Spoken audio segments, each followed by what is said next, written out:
Alhamdulillah malamnya utama-utama saudara tanya yang mudah-mudahan dengan utama saudara tanya malamnya berutama yang ikut tadi bahwa Allah benar-benar maha kuasa dalam merubah setiap makhluk dan Allah adalah maha kuasa dalam menetapkan makhluk itu baik ataupun buruk di akhirnya.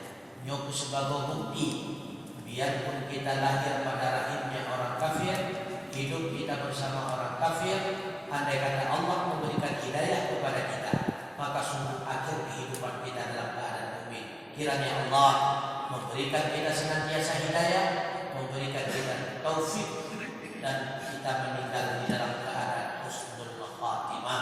Amin. Ya Rabbal alamin. Assalamualaikum warahmatullahi wabarakatuh.